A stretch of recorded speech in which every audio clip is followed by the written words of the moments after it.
The US cross-country trials for the upcoming world champs in Tallahassee, Florida, were phenomenal. Before the event, there had been some pessimism about the USA's ability to compete with the best in the world on home soil at those championships, following the withdrawal of stars Grant Fisher and Conor Mantz. Not so anymore. The men who towed the start line in Portland, Oregon, put on a show, leaving no doubt that US distance running can now compete with powerhouses Kenya and Ethiopia. In this video, we are going to break down the race and predict how the men who made the team will fare in Tallahassee. Going into this race, we had two clear favourites. Nico Young and Blanks both had 26-minute high 10k PBs to their name and had represented the US in the 10,000 metres at the recent World Championships in Tokyo, placing 5th and 11th respectively. With pedigree over the cross from their days in the NCAA as well, they were expected to battle it out for the win.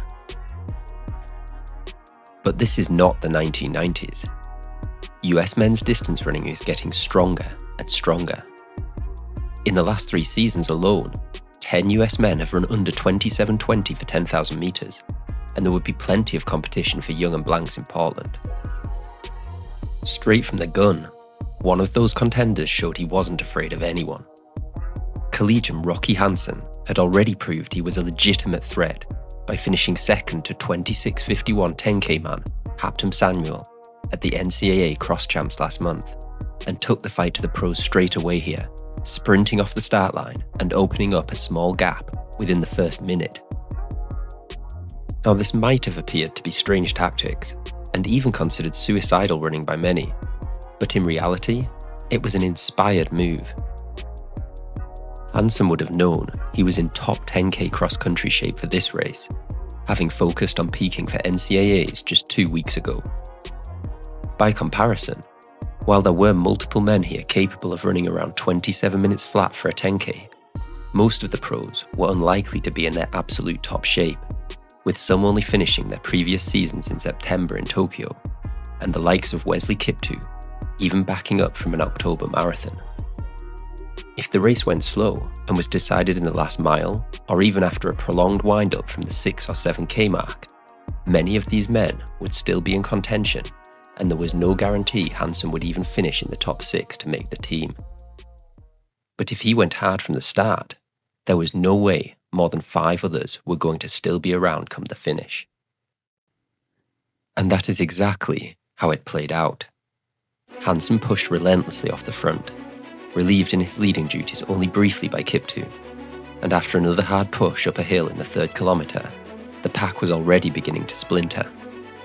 By the time they crossed the 3k timing mat, it had been blown to pieces, with Morgan Beadlescombe and Paul Chelimo dropping off to leave only 6 runners out front. With less than a third of the course run, student athlete Rocky Hansen had already decided the USA team for World Cross. Young and Blanks had made the split alongside Hansen and Kiptoo, and were joined by Ahmed Mohammed, who had run 27:03 over 10,000 metres on the track earlier in the year, and the man whose supercoach Mike Smith had been talking up as the one to watch here, 22-year-old Parker Wolfe. Wolfe had never really got the attention he deserved during his NCAA career, winning the 5,000 metres at the Outdoor Championships ahead of Young in his junior year, but then missing out on the US Olympic team despite finishing 3rd at the trials, due to not having met the qualifying standard. The narrative of so close yet so far continued into his senior year, where he was restricted by injuries. But after turning pro and moving to Flagstaff, the whispers coming out from Smith's camp were that he was in top shape. The breakaway group went through 5k in 14:27, a blazing fast split considering the hills and mud. Soon after, Hansen once again created a gap, powering up a small rise, with Blanks initially leading the chase.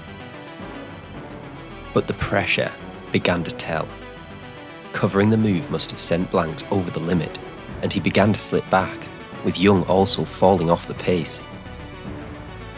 The college junior had done the unthinkable. He had exploded the race and dropped 2 Olympians with 4k left to go. From there, the pattern was set.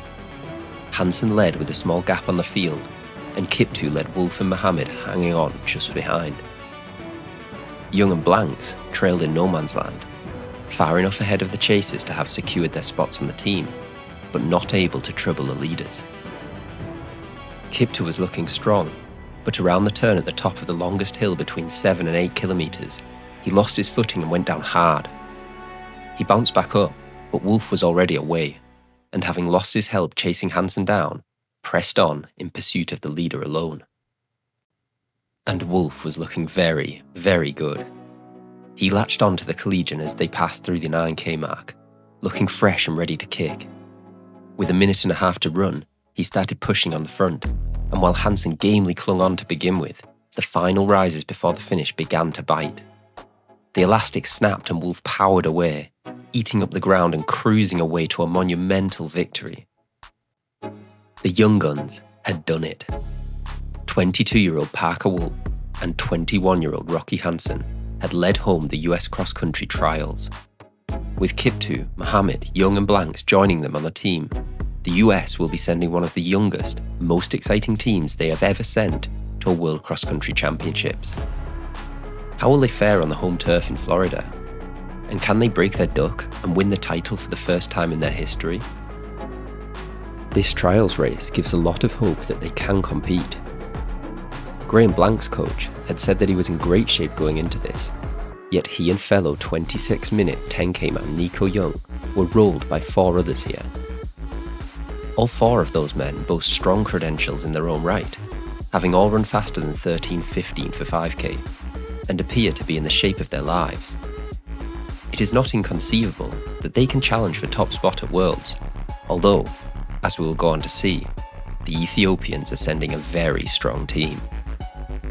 And interestingly, after all the worry about Grant Fisher and Conor Mantz not running, having seen this performance, it's not even a certainty they would have made the team if they turned up even slightly underdone.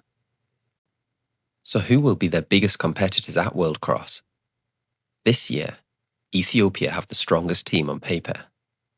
Since World Cross became a biannual event in 2011, winning has required putting all 4 scoring runners in the top 10. With Berehu Aragawi, Biniam Mahari, and Tedesi Waku all boasting 10k PBs of 26:45 or quicker, they could feasibly put 3 in the top 5. But after Ethiopia, the quality drops off fast. Kenya have named their weakest team in years, with Daniel Abenyo, winner of their trials, the only man to hold a 5k PB quicker than 13 minutes. The majority of the team are relatively unknown younger runners, with second-place finisher Kevin Chesang not even having a World Athletics profile and appearing to still be in high school. While Athletics Kenya could still change their minds and roll out the likes of Benson Kiplagat and Sebastian Sawe, who led them to glory last time out, as things stand, the US team is significantly stronger on paper than the perennial champions. And then we have Uganda. Reigning champion Jacob Kiplimo is back as he chases a three-peat and will be the odds-on favourite again.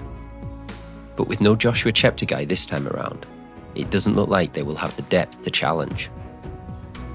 Like Kenya, their team is made up of 20-year-olds, and they also boast a runner without a World Athletics profile, the beautifully named Theogracious Masobo.